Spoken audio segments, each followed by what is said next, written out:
Shall we go ahead and start? Yeah.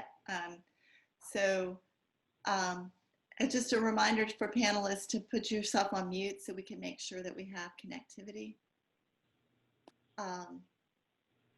Good morning and welcome. I'm Elizabeth Kostelny, Preservation Virginia CEO, and I hope each of you and your families are staying safe and healthy during this pandemic. Before I introduce our participants, we have a few housekeeping tips. The session is only an hour long, and to keep our timetable, we'll introduce panelists at the beginning and hold questions to the end. To ask a question, there's a menu bar at the bottom of the screen. Type your question into the Q&A block. Our panelists will respond to as many as time allows. The session is being recorded and will be posted on our website in the blog section for viewing at a later date.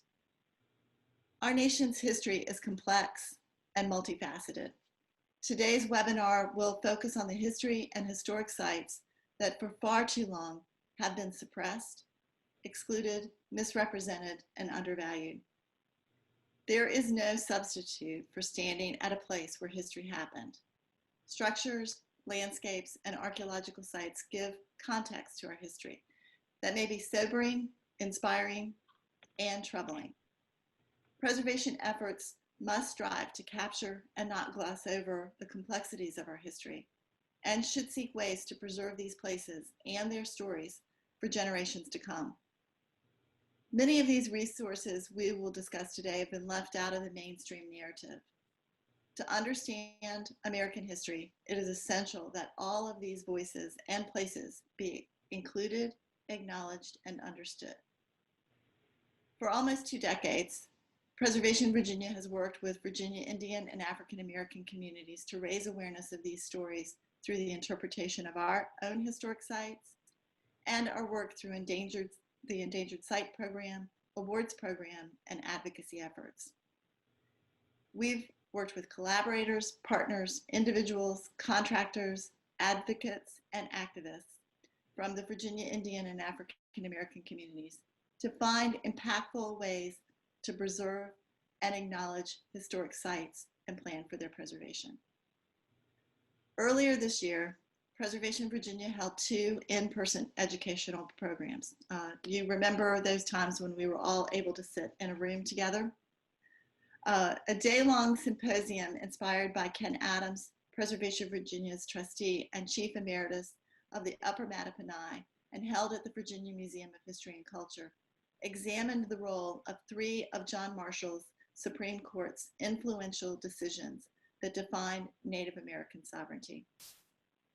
One of our speakers today, Audrey Davis, director of the Alexandria Black History Museum, and another Preservation Virginia trustee, hosted a mini conference we organized to explore strategies to save, preserve, and fund African American historic sites.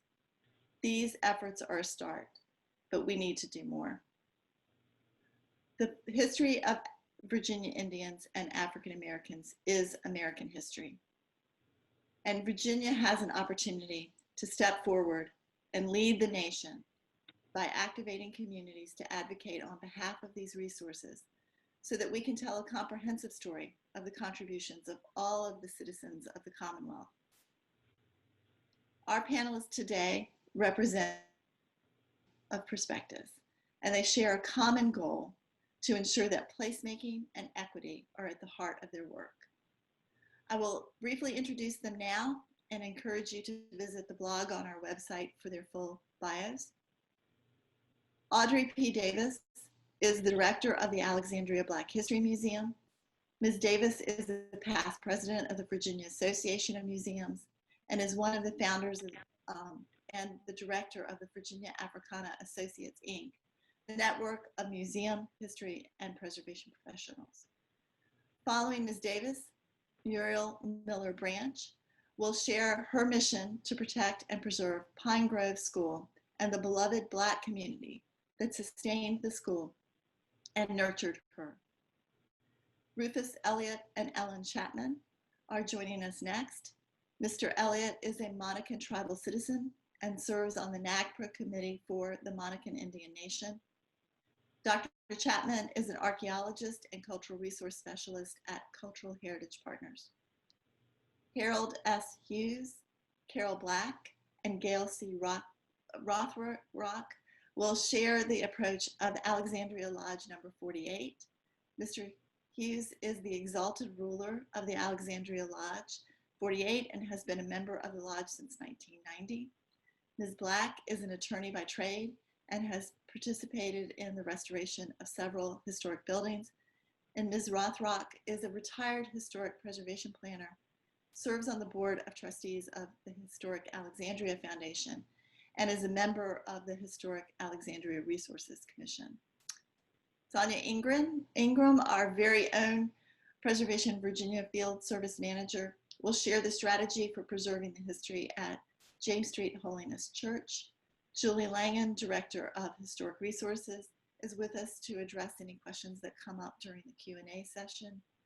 And last but not least, Genevieve Keller, current Chair of the Board of Trustees of Preservation Virginia and a founding principal of the preservation practice firm of Land and Community Associates, will lead our Q&A session. So thank you all for joining, and without further ado, let's get started. Ms. Davis. Thank you, Elizabeth, and thank you to Preservation Virginia and to all of the panelists. My earliest awareness of African American preservation came in my childhood. My family owns a home at Highland Beach in Maryland, an African American enclave founded by Major Charles Redmond Douglas, the son of Frederick Douglass, in 1893.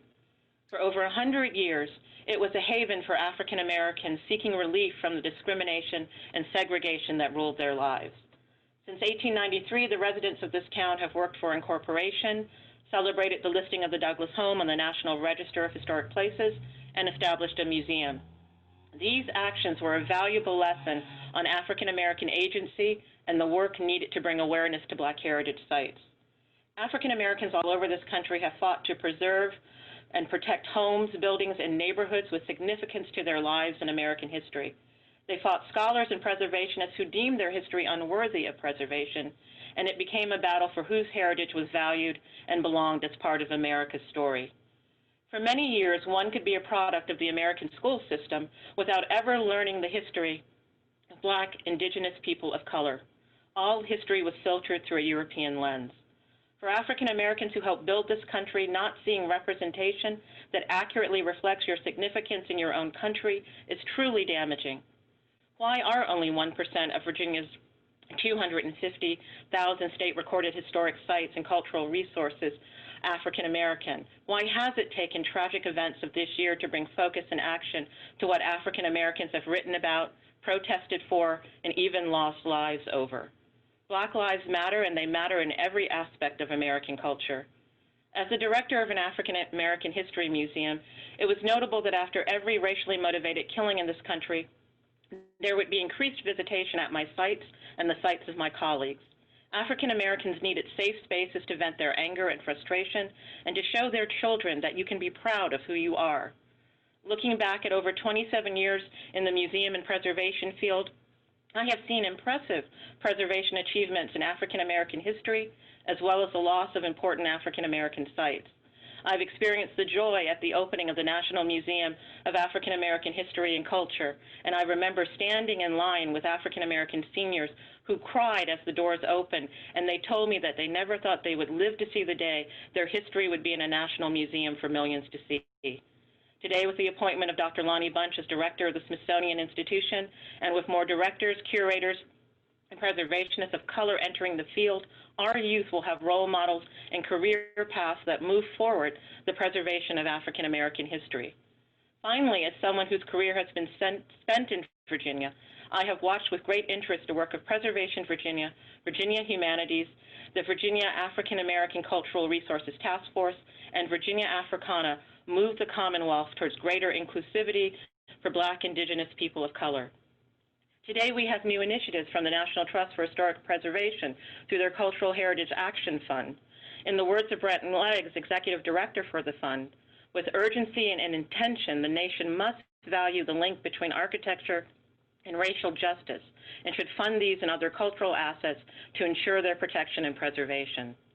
In the Commonwealth, Preservation Virginia's work with the protection of Rosenwald schools and capturing the untold stories of Black America have placed it as an evolving and respected ally in the fight for change.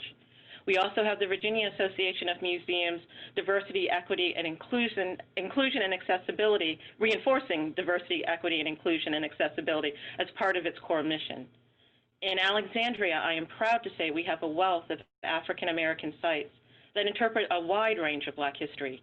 The city recently purchased Freedom House, the headquarters for 5 slave dealers between 1828 and 1861. As part of the Office of Historic Alexandria, we plan to establish a museum of the domestic slave trade and to be a site for race and reconciliation. We also hope that we can serve as an incubator to train more people of color for positions in the preservation and museum field. While it took horrific events to move more Americans to join the fight for Black lives, we must keep pushing ourselves to continue the fight for equity at every level of society. I am encouraged by the changes that have come to Virginia, and I'm full of the hope for greater things to come. I know you will find the stories of our panelists inspiring, and I thank you for your time.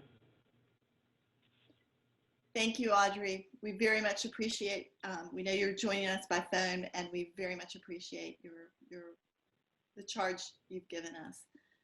Thank you. Ms. Branch? Hello, everyone. And thank you, Sonia and Preservation Virginia, for the invitation to participate in today's panel on inclusion, along with my fellow 2020 Endangered communities, brothers and sisters. My topic is valuing the Pine Grove community. The historically Black Pine Grove community was formed by freedmen and women during the nadir in American history that lasted from 1890 to 1920. It is considered by historians to be one of the darkest times for Blacks in American history, as the promise of freedom from chattel slavery gave way to a repurposed, repackaged form of enslavement and the enactment of Jim Crow segregation laws, also known as the Black Codes. These laws stymied the ability of Black people to live as full citizens in the US. Yet, these gifted and tenacious Black residents and craftsmen built homes, churches, farm buildings, gathering places, and yes, Pine Grove School. Community became more than a collection of buildings.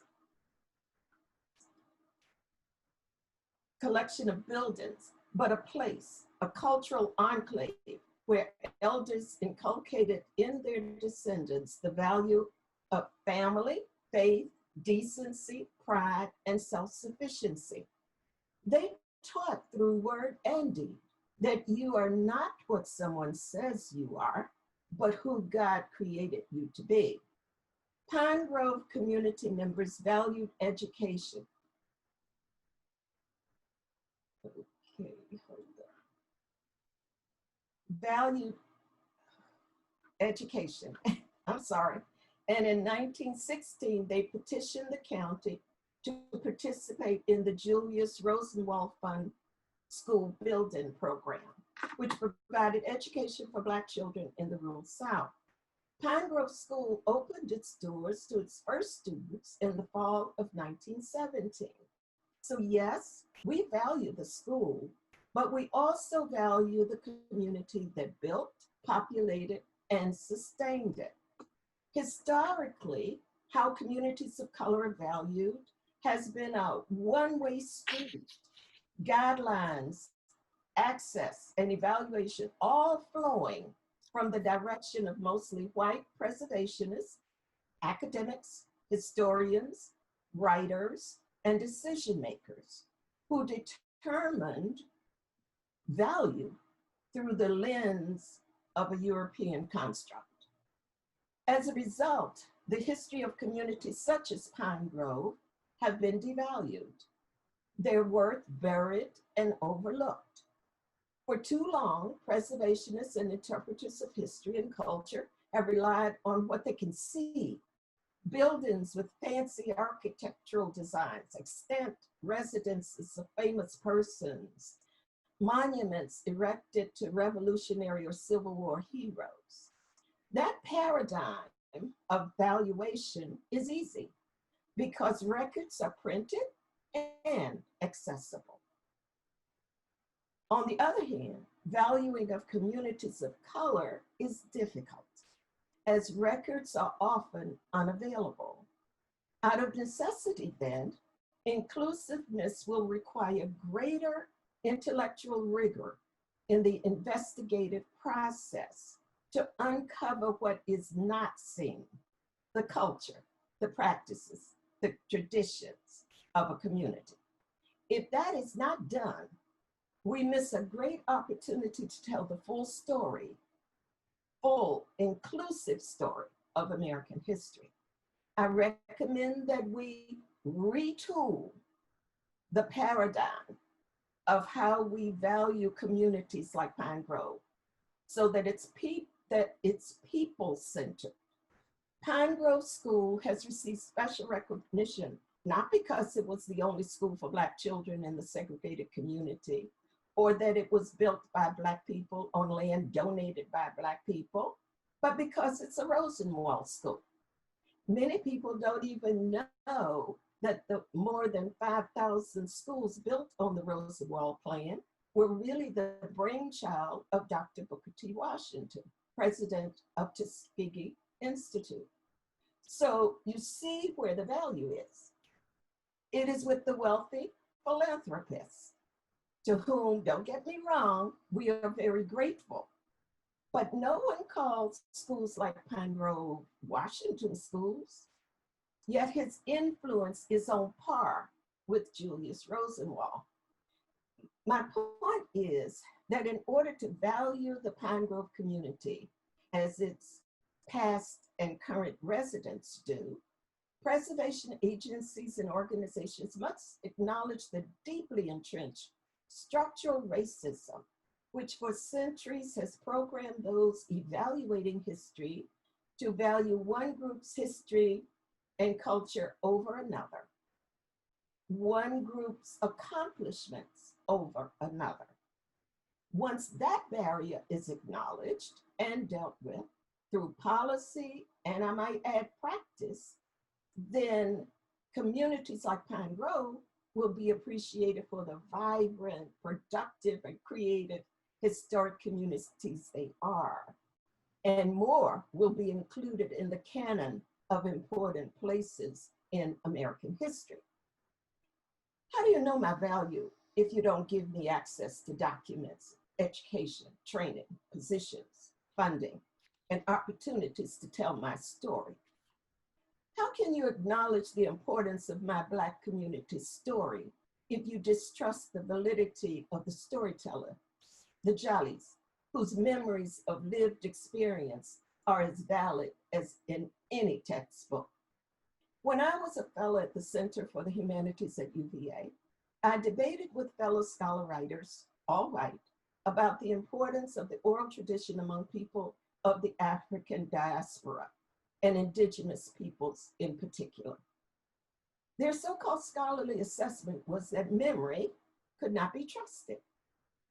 I countered that I trusted the stories handed down orally by my great-grandmother, Eliza Agee, who had been enslaved, because she lived through the atrocities of slavery. If you live it, you remember it. For me, Grandma Eliza was a primary source and one that I trusted, even though she died long before I was born. She told her two sons that they were named for their white father, Paulus Miller, but there was no documentation of that. But about 5 years ago, we found out through DNA that what she had passed on orally was indeed true. So another step in valuing communities like Pine Grove is to listen to the stories of those who lived in it, worshiped, worked, were educated, and played in it. Inclusion means you value my lived experiences and trust me to articulate them. Inclusion means recognizing the value of oral history in Black and Indigenous cultures. Inclusion means people of color are brought into the decision-making process at the beginning, not at the tail end. Inclusion means that preservation organizations and institutions of higher learning must provide apprenticeships, fellowships, and mentoring opportunities for people of color. Pine Grove is on the endangered list because of the proposed siting of a 1,200-acre mega landfill, which threatens the historical and environmental ecosystems of the historically Black community. Greenridge's choice to site the landfill in our community fits right into today's discussion of devaluing communities of color. If Pine Grove were an upscale white community with access to big bucks and high-paid advocates and lobbyists, we wouldn't be having this fight. If Pine Grove's history were tied to a Confederate general's home, we wouldn't be having this conversation. So it is incumbent upon preservationists to tear down these systems of injustice which suppress the telling and the valuing of African American history. If you want to know more about the Pine Grove Project and what we've been able to accomplish in 2 years, Pine Grove is now on the state and national registers of historic places. You can email us at ammdpinegroveproject@gmail.com or find us on social media at https://facebook.com/AMMD Pine Grove Project, or on Instagram at www.instagram.com/Project Pine Grove. Thank you for listening, and I think I stayed within my time. You did a great job, and thank you, Ms. Branch. Your words were really inspiring, and I think will prompt folks. Please do ask questions. As I said, we're going to hold them to the end, but we're grateful for your message to us. Next, I'd invite Mr. Hughes, Ms. Black, and Ms. Rothrock to present on the Alexandria Elks Lodge number 48.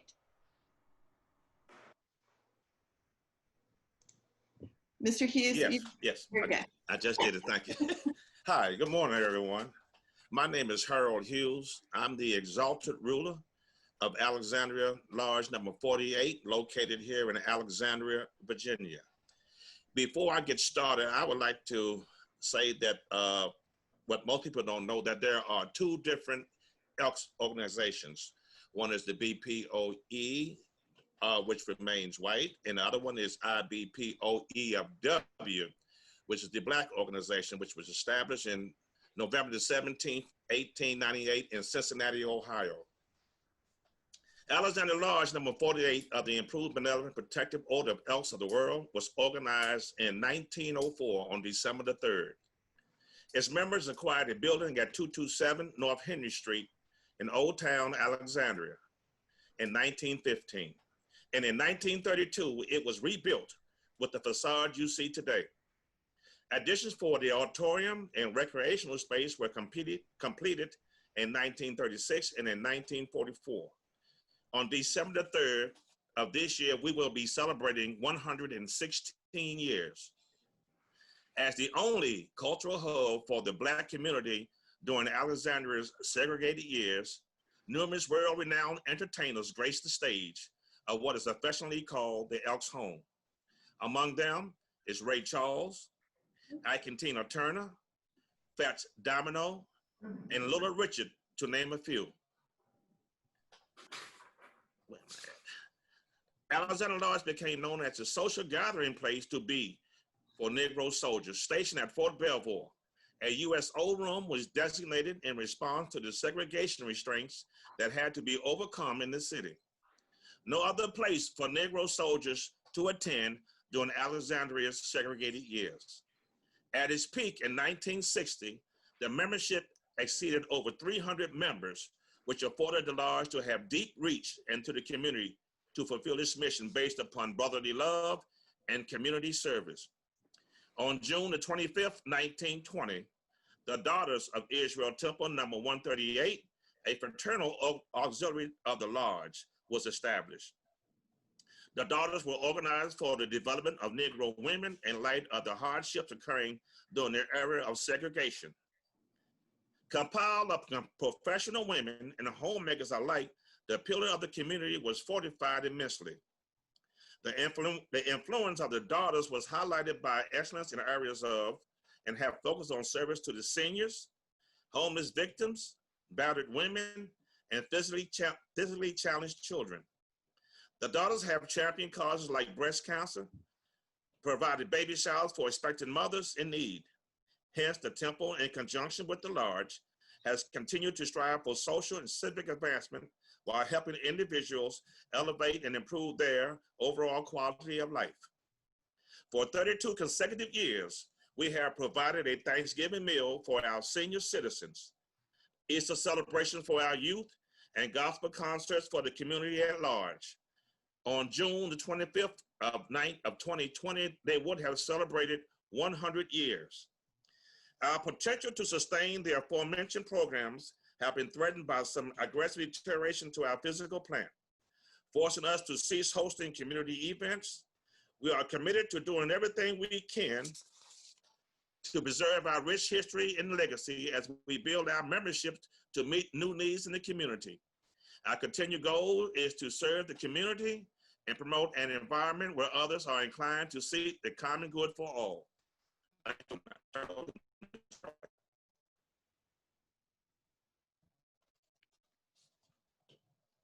Carol?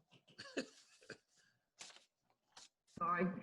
Hi, I'm Carol Black. I'm a volunteer working on the Alexandria Elks Lodge 48 Restoration Project. I, Gail Rothrock, are both members of the Historic Alexandria Resources Commission.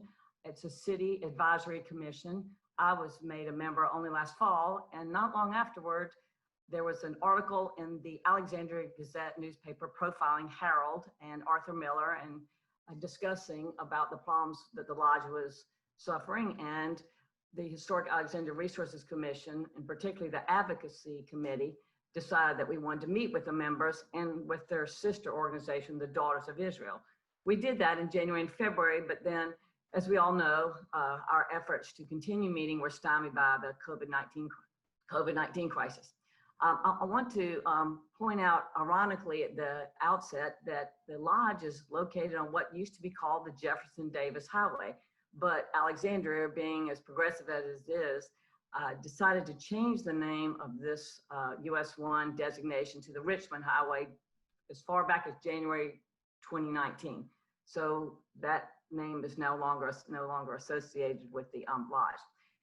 We decided that the most important thing to do to help the membership with restoring the lodge was to try to do something to, I'd say, in terms of what medics would do. There's a lot of water intrusion into the building. And unfortunately, the members can't meet there now. They can't hold a lot of the events because of this water intrusion. We don't know how extensive the foundation has been damaged, if at all, because of this water intrusion. So we went about trying to nominate them for this designation, and we're so thrilled to be included. One, because we think it's an accurate representation of the state of the building, because I don't think any of us maybe understood what it would be like to realize that you only have one place where you can go to have social interaction. Because those of us who are now separated because of the virus realize perhaps what it would be like to have only one safe place, safe for a different reason. But when the lodge was in its heyday, it was the one safe place where members, their families, guests, travelers, soldiers could all feel safe and enjoy spending time, and also promoting the social interaction in their own community and outside the community. So we met, Gail and I got to work, Other members are handling other things in terms of, shall we say, oral histories, ways to expand programs at the lodge. But Gail and I have been focusing on the historic preservation aspects and also the physical plan. We applied and luckily were named to be on the Historic Alexandria, named on the Preservation Virginia Most Endangered Historic Sites. And because of receiving this designation, this has been a huge help for us to apply for grants. We're so happy that we have received a grant from the Historic Alexandria Foundation, which is going to help us with the roof repairs, with gutters, with brick masonry that has to be done to stop the leaks into the building, and also to try to get an engineering report to determine just how extensive the damage is to other parts of the buildings.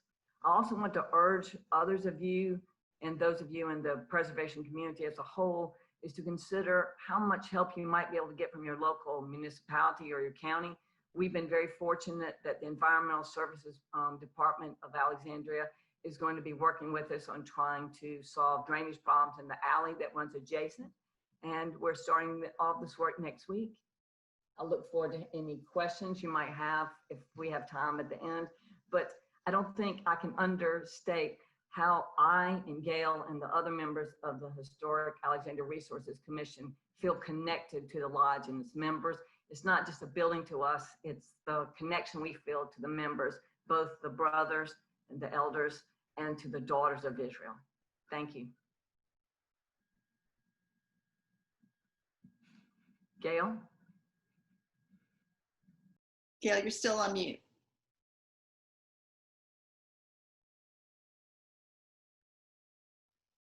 There. Thank you. Thank you, Carol. And so well said about our desire to work with the Elks and the Daughters of Israel.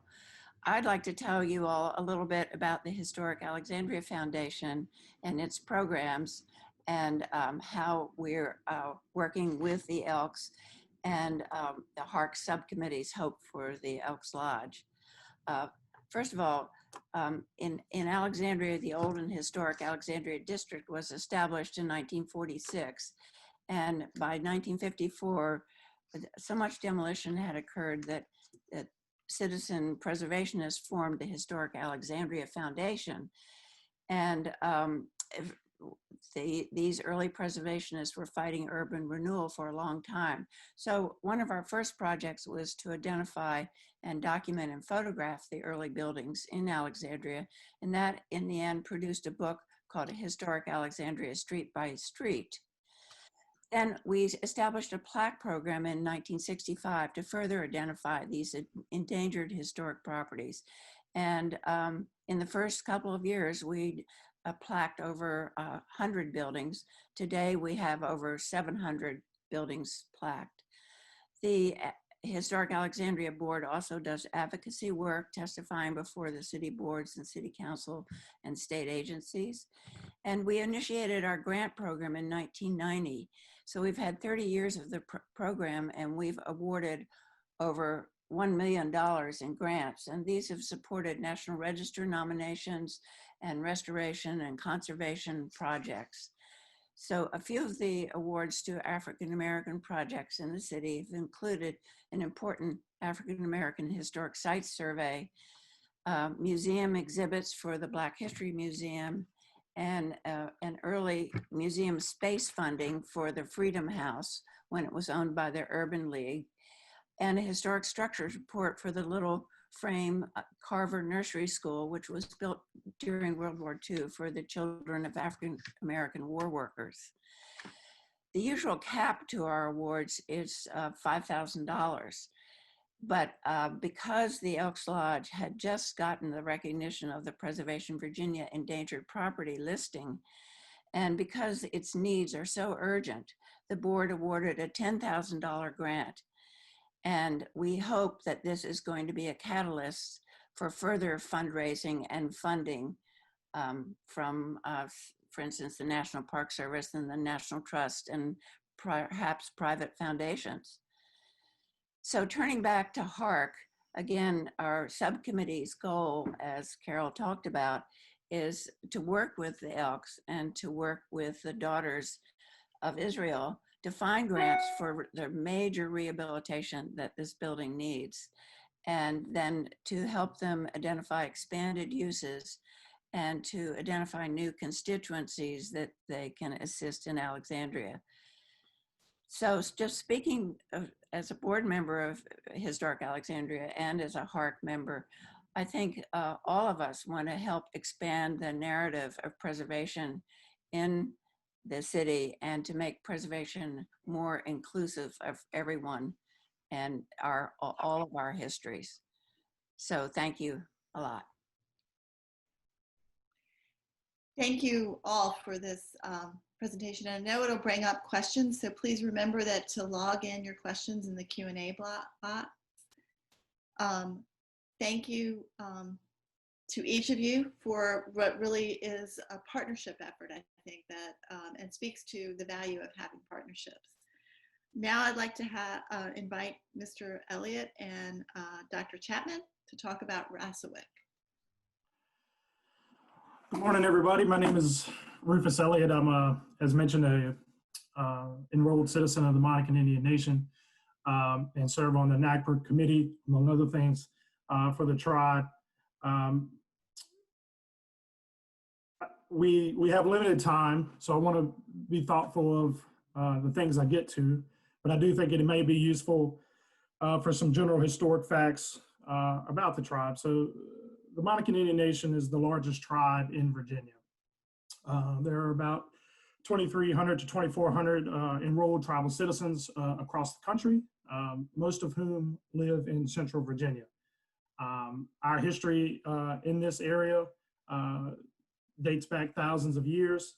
And at contact, the Monacan Indian Nation was part of a larger confederacy of Eastern Siouan tribes that territory would have included everything from the Fall Line, so just west of Richmond, for the near majority of the state of Virginia, down into North Carolina a bit. Today, the tribe is headquartered in Amherst County, Virginia. And the issue at hand is the preservation of our historic capital of Rossowick. This would have been our major capital town. In John Smith's words, it was the chiefest of villages to which all others paid tribute. Our ceremonies would have been held there. It would have been a vibrant community where people raised family, worshiped, they governed, died, and were buried on this site. The short video clip here you're seeing is the beautiful location in which this was, where this village site sits. On the point of fork, that is the James River that you're looking at there, and just on the other side, it's the Ravanna that runs right into the James. So Rassawek, in fact, means in the middle of, and so it was a dual meaning, which is common in a lot of native language and native terminology. Both it was in the middle of these two rivers, and it was also in the middle of our 5 major villages at the time. It is well documented, everything from, again, John Smith at contact, the Smithsonian, the Commonwealth of Virginia, and then of course some of our own tribal history itself documents the site. And what is happening is in Fluvanna County, the James River Water Authority wants to build a pump station that will pump water out of the James River to be treated and to provide some water for Louisa County. The tribe very clearly is not against development generally. It is not against taking water generally, but this water intake would sit directly on top of the site, and it would likely disturb burials, almost guaranteed. And so, you know, what is asked of our community in moments like that is, one, we're asked to accept incredible loss of history. The site is not valued. To keep in the themes of the earlier presenters, Black and Indigenous sites are overlooked more times than not. And often, as you see on this picture, this is in some cases what they look like. We know it's there and it's important to us, but there hasn't been a preservation effort or a signage effort to denote where these things are. So over time, they become less and less valued until it reaches a point where it can be contentious because there is some plan to demolish that area. And so, for us, it's just another situation of, if you look at the historic context here, Virginia Indians were all, doesn't matter what tribe, moved from place to place and off of their traditional lands. In many cases, they were provided very small areas in which they could live. And on my hat, if you guys see, is the emblem of the Monacan Indian Nation. Well, that comes from a symbol that we had to wear on our arms, not unlike Jews in Germany. It basically showed the white colonials that we were peaceful, and if we were seen caught outside of our allotted areas without this armband, without the symbol, we could be shot on sight. So then you fast forward 200, 300 years, we're removed from that site, and then in the context of this argument, one of the things that comes up, it says, well, you can't draw a line around where folks are buried. You can't draw a line around the extent, the boundaries of this village site. Well, of course we can. We've been forcibly removed from the site and not allowed. We have this history of not being allowed to even visit safely for hundreds of years.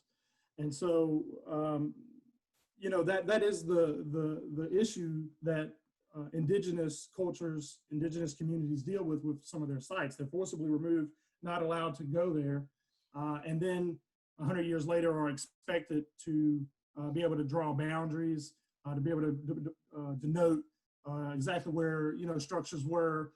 Of course, that's not reasonable. And to continue to piggyback on the same themes, this is not something that would be expected of Confederate sites. This is not something that would be expected of Revolutionary War sites. We have a sign up every time George Washington stopped at someone's house and used the restroom, right? We don't have these signs for our minority cultures in this state and across the country. There's a lot of information that can be available for you guys if you're more interested in the tribal history. There's great resources. Also, if you're more interested in the legal matters, the ins and outs of our case to preserve Rossowick. The main thing I want people to really take away from this, from my perspective, is a couple things. What's being asked, what we're asking is for our sites to be held with the same value that we hold Jamestown, Colonial Williamsburg, and all the other sites of the time. Our site was a contemporary, in fact, more sophisticated than Jamestown.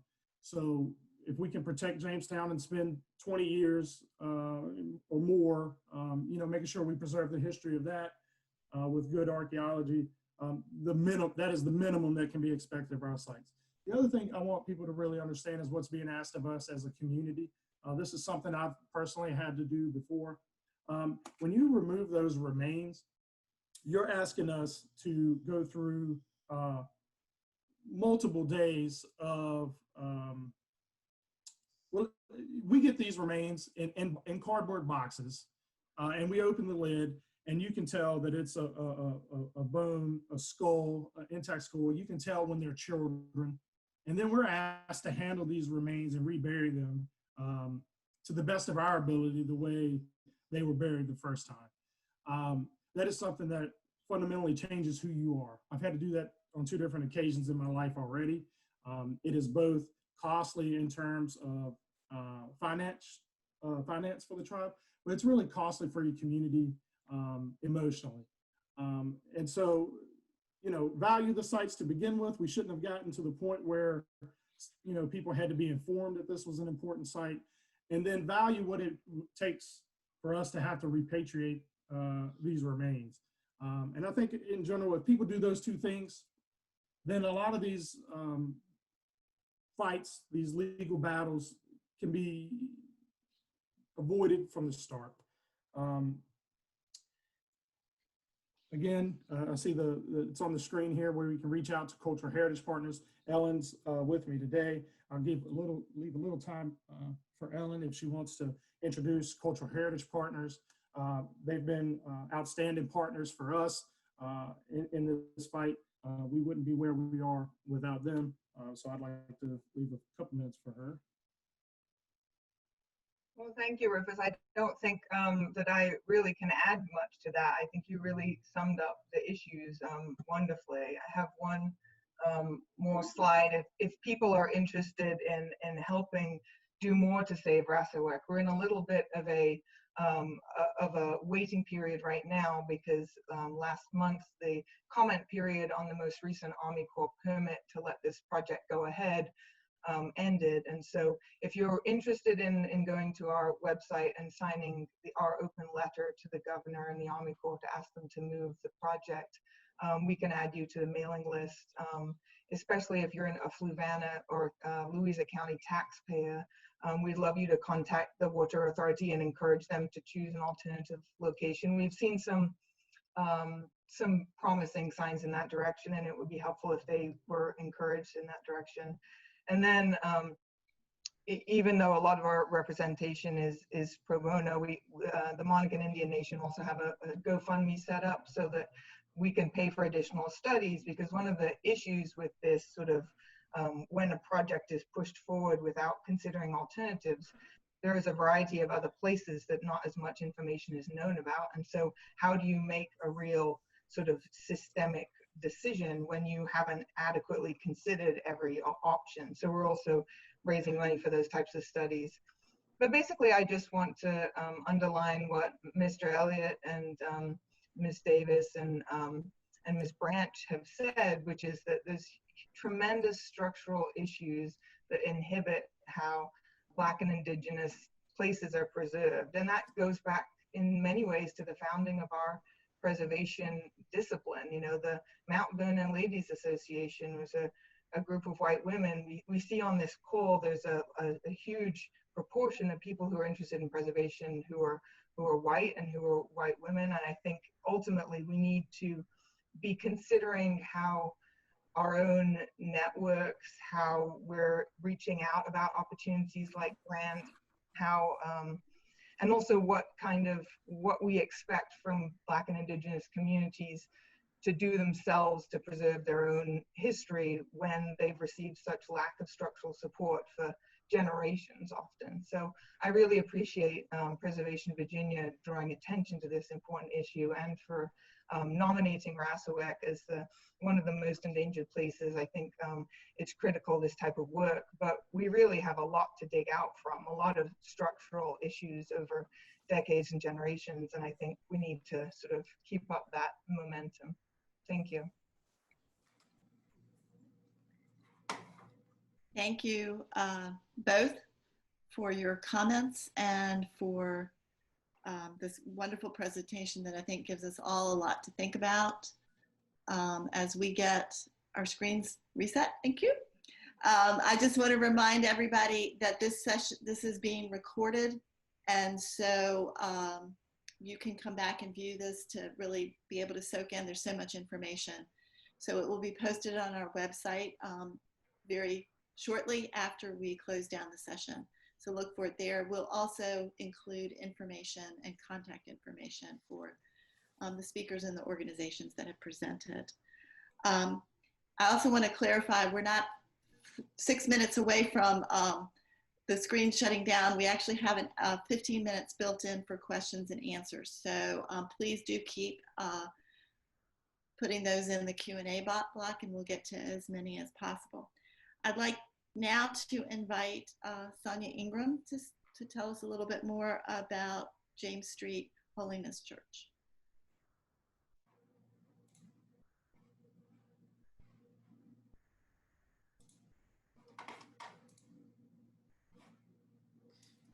Okay. So I'm going to talk a little bit about James Street Holiness Church. Rita Smith, excuse me, one of the trustees of the church, could not join us today, unfortunately. Excuse me. But this is another site that was listed this year on our most endangered places list. This is a church that was built in Danville in 1891 by the African-American holiness preacher, Betty Thompson. The church is really like I would call it an inconspicuous kind of a building. Here's a couple more views of it. It's a frame building, and it has sort of this tower on the front. It did go through some changes in the 1940s where it was covered in asbestos, and it has here you can see this sort of a concrete addition that was added. And this is just a view of the back of the church. There's a kind of a little yard area back there. And this is just a view of what the street looks like. This is original cornerstone, and it's a little bit eroded, but you can make out Holy Church 1891. There are some more letters here, but I'm not really sure what they are. But what really makes, and actually, yes, this is some of the interior. These are all original pews. It has original windows and original wood floors. And these are some of the church furniture still there. But what really makes this church so significant is its founder, Betty Thompson. Betty Thompson was born sometime around 1865 in the Oberlin neighborhood of Raleigh, North Carolina. And this was a freedmen's village that was established by African Americans after emancipation. While she was a young woman, Thompson joined a local holiness church group. And it was really to her parents' distress. This is an article from the Wilmington Messenger from 1892. And it talks about her family and how they were very upset, and they were seeking to recover that lamb from the wolf's clutches. Betty was one of the prettiest mulatto girls in Oberlin. And so it kind of gives you a little bit of an idea of, I think, Betty Thompson's personality. At this time too, the holiness movement was just getting started. And it was an offshoot really of the Methodist Church, but they had a lot of different rituals and so forth, and they were really violently treated at the beginning. And this is just another article that we found from Bryson City, North Carolina, that talks about a group of holiness church members who were living on some boats, and they were attacked, and at least one of them was killed, and many of them were injured. So Betty Thompson, she moved to Danville, and she became a holiness preacher, and she was in her 20s at the time. She was very young. She had established a church by 1891. She was about 25 years old. I put this in here too to show just a few years after she had established her church, there were some local African-American leaders, religious leaders, Baptist leaders, who were really alarmed by Betty Thompson, and they threatened to excommunicate her. This is from actually the New York Times. And then here's another one that we found from the Norfolk Virginian around the same time. So it's clear when we looked at some of these resources, and we really have just barely started to research Betty Thompson, but it's clear she was a very remarkable woman. She had so many roadblocks, but she was able to overcome them. And, this was during Reconstruction. She was a very young African-American woman. she was committed to this spiritual belief at the time that was seen, that was very circumspect. It appears that she didn't have a lot of support from her family.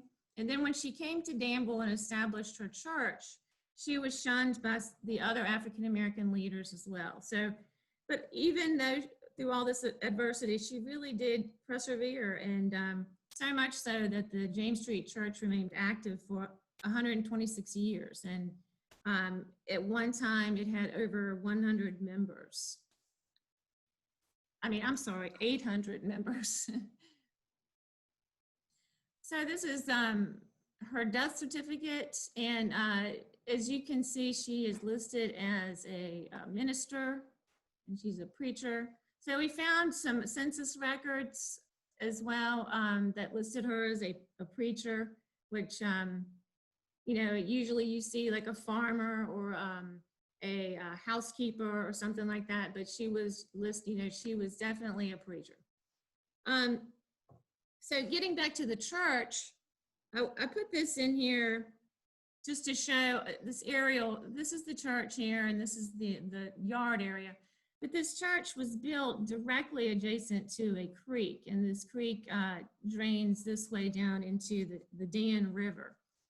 But it's, unfortunately, the creek has flooded several times over the years, and it flooded, the worst flooding, one of the worst floods, maybe the worst, in Danville during Hurricane Michael in 2018. And it really, really did a lot of damage. And you can see this is the basement of the church, and you can see it just deposited a lot of silt in here. And there is so much mold. It also, there's a lot of damage to the roof. And here's just a few other, this is the addition on the side here has some drainage issues, and it's just eroding away the entire foundation here. So, and I want to say too, the church is not currently functioning as a church. It's, it has fewer than 10 trustees remaining, and they're all elderly people, and they have few resources. And so we listed it on our endangered sites list because of the damage and because of the flooding, but also because the city of Danville has threatened, well, yeah, I guess I could go ahead and say they have threatened to demolish it. So we're really trying hard to get the word out about the significance of this church and saving it. But I wanted to also just talk a little bit about, so the church is in North Danville, and this is a community, well, it's part of Danville. It used to actually be its own separate city at one time. And there is a North Danville Historic District. And this historic district was created in 1993. And it's, it's really well written, but unfortunately, it does not include the James Street Church. And I'll show you this next screen, this next slide here. So the pink here is the historic district boundary, and here's the church right here. So this has been a challenge. It's sort of an example, I think, of how underrepresented communities, in this case African-American communities, have been left out of the preservation process. And I don't think it in particular was about the structure of the criteria, but it was more probably the surveyor and the person that was doing the application. But just to give another example about, we do have a lot to work on. So I think my time is up, but I'll leave it at that. Thank you, Sonia. We'll now move to our Q&A. As a reminder, if you have questions, burning questions, please log them into the Q&A site. But I'll turn this part of our morning over to Jenny Keller. Good morning, everyone, and thank you to all of our panelists. Your presentations this morning were very heartfelt and exhibiting the kind of dedication that you have to the resources in your communities or in your areas of study. All of them really pinpoint and highlight the role of structural racism that created these sites, or that has led to, in the case of Rassawek, the lack of conservation and care and concern for these resources. And so I'm going to start by turning to our colleagues at DHR, to Julie Langan and Jim Hare, if his mic is enabled, because there have been not so much questions as comments about what is the state role, what is our State Preservation Office doing to correct the decades of misrepresentation and underrepresentation on the register. And I think there was some chat between Audrey Davis and Jim Hare about correct percentages. So could I turn to you at this point, Julie?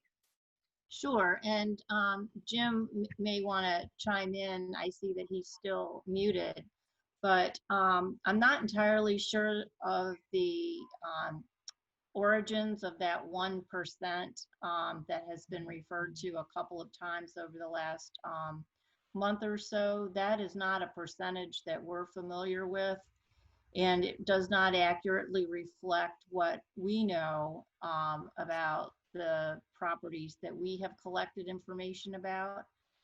That said, there's no denying that we have a lot of catch up to do. And the department really, for I would say almost 10 years, has been prioritizing the identification and listing of properties that do represent more diverse populations, not just African American, but Native American as well.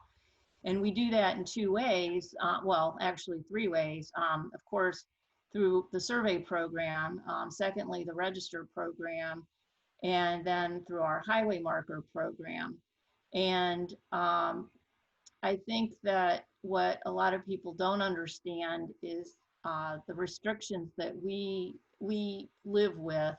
Given our funding sources, we have to administer most of our programs according to federal guidance and regulation.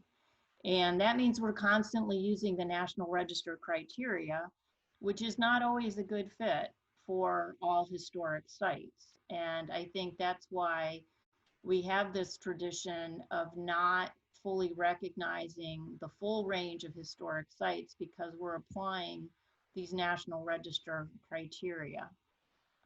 So we're very mindful of the challenge before us.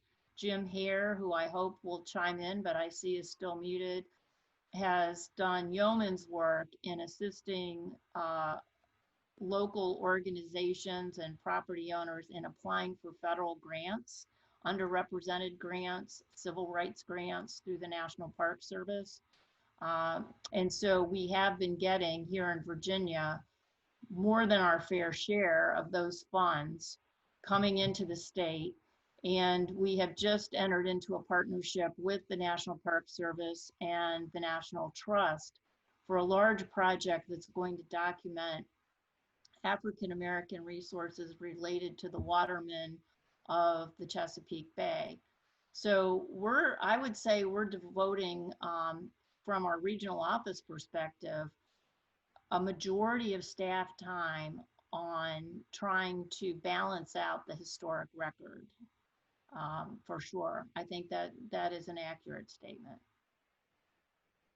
Thank you, Julie. And I would like to add for Preservation Virginia that we had one of our strategic planning sessions with our consultant, David Brown, yesterday.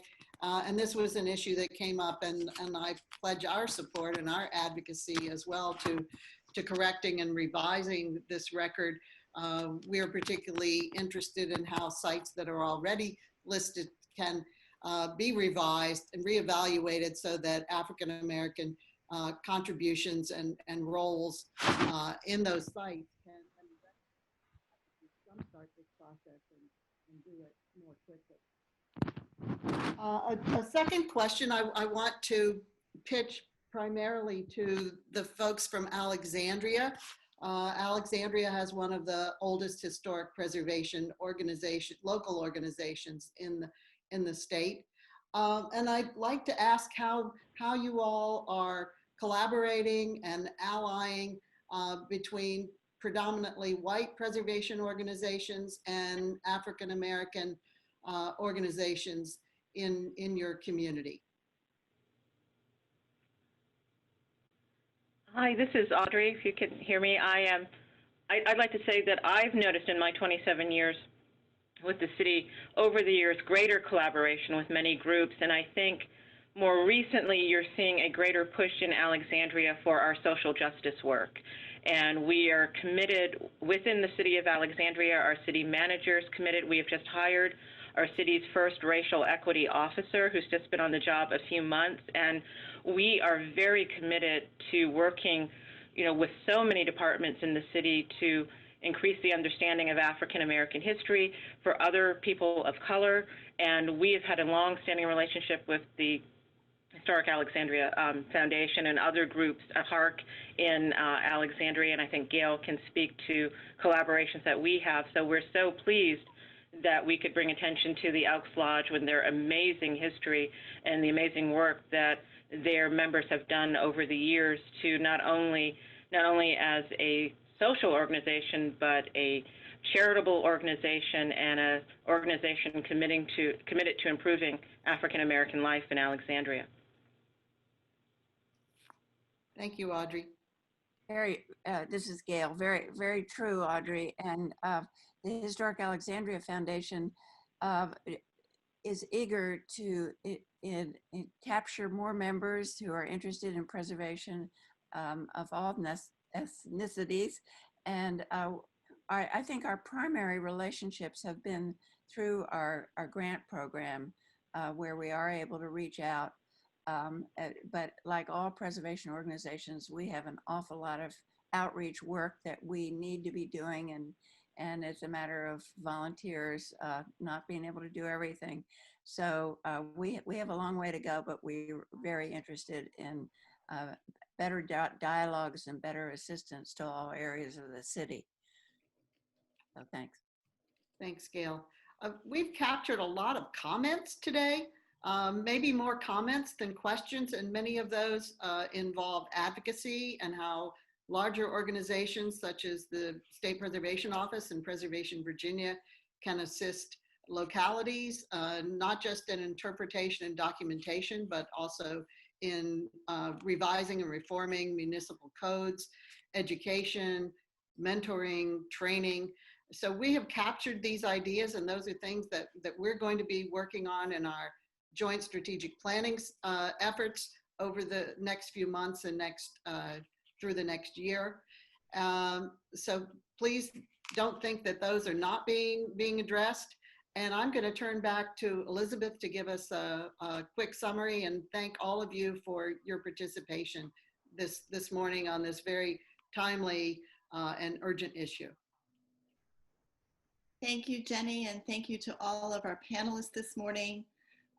We appreciate your hard work in putting these presentations together that have been very informative and that have been so thoughtful. I think that you've given us all something to ponder over the next few weeks, both how, as Jenny said, the statewide organizations of Preservation Virginia and DHR address these issues, and also engage communities that are across the Commonwealth. We are at a moment in time. We have an incredible opportunity to raise awareness, to continue and amplify awareness of these very important sites across the Commonwealth, and really to shift the way we tell history so that it's multi-perspective. That takes uncovering that history, that takes having the public policy tools to protect that history. It takes an acknowledgement of each and every one of us of why this is important. So I think that this is a start. As I said in the beginning, there's a long road ahead for us all to continue this effort and embrace this perspective. But it's a challenge. And Virginia takes pride of its first in the nation. Well, it should be the first to step out on these issues and lead. So we appreciate your time and attention today. This is just the beginning. We hope to sponsor some additional webinars to uncover more sites, to talk about more issues, and to get your feedback about how we as a Commonwealth move forward. And then one day, hopefully not into the too distant future, we hope to see all your faces as we discuss these issues together. So stay well, stay in touch. We will post the webinar on our website, as well as some of the other resources to connect with these folks, and stay tuned. Thank you. Bye, everybody. Bye. Bye, thank you.